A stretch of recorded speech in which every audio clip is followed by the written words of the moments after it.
ഈ റിച്ച് ആവുക വെൽത്തി ആവുക രണ്ടും ഒന്നാണോ? ശരിക്കും രണ്ടും രണ്ടാണ്. ശരിക്കും റിച്ച് എന്ന് പറഞ്ഞു കഴിഞ്ഞാല് നമ്മളെ ലൈഫ് സ്റ്റൈലാണ്. ഇപ്പൊ നമ്മളൊരു നല്ല ലൈഫ് സ്റ്റൈലില് ഇപ്പൊ ഞാൻ ഒരു ബെൻസെറ്റൊക്കെ നടക്കുന്നുണ്ട്, അല്ലെങ്കിൽ ഞാൻ നല്ല ട്രിപ്പും കാര്യങ്ങളൊക്കെ പോകുന്നുണ്ട്, എന്റെ ലൈഫ് സ്റ്റൈൽ കണ്ടു കഴിഞ്ഞാൽ ഞാൻ റിച്ച് ആണ്.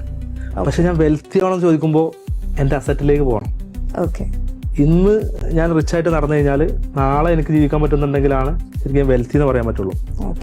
അപ്പോൾ എൻ്റെ ഒരു ഒപ്പീനിയനിൽ അസറ്റുകൾ കൂടുതൽ വാങ്ങി ജീവിക്കുന്ന സമയത്ത് നമ്മൾ പഴയ തലമുറ ഉണ്ടല്ലോ, ഇഷ്ടം പോലെ വെൽത്ത് അവർ കയ്യിലുണ്ട്, അതായത് അസറ്റുകളായിട്ട് പ്രോപ്പർട്ടീസ് ആയിട്ട് കാര്യങ്ങളുണ്ട്. അവർ ശരിക്കും ജീവിച്ചിട്ടില്ല, അവർ വെൽത്തിയാണ്.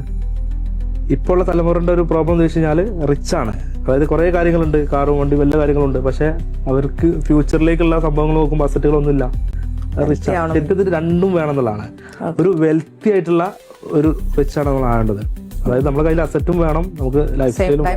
അതല്ലെങ്കിൽ സംഭവിക്കുന്നത് എന്താണ്, വെൽത്തി മാത്രമായി കഴിഞ്ഞാൽ നമ്മൾ അങ്ങനെ സമ്പാദിച്ചു കൂട്ടും, പക്ഷെ നമ്മൾ ജീവിക്കാൻ മറന്നു പോയിട്ടുണ്ടാവും. ഇതാണെങ്കിലോ നമ്മൾ അങ്ങനെ ജീവിച്ചു കൂട്ടും, പക്ഷെ സമ്പാദിക്കാൻ മറന്നു പോയിട്ടുണ്ടാവും. രണ്ടും കൂടി ബാലൻസ് ചെയ്ത് പോകണം എന്നുള്ളതാണ്. നമുക്ക് അസറ്റുകളും വേണം, വെൽത്തി ആവും വേണം, റിച്ച് ആവും വേണം എന്നുള്ളതാണ്. മനസ്സിലായിട്ടാവും വിചാരിക്കുന്നു. ശരിക്കും രണ്ടും രണ്ടെന്നെയാണ്. രണ്ട് കോൺസെപ്റ്റ് തന്നെയാണ് അല്ലേ?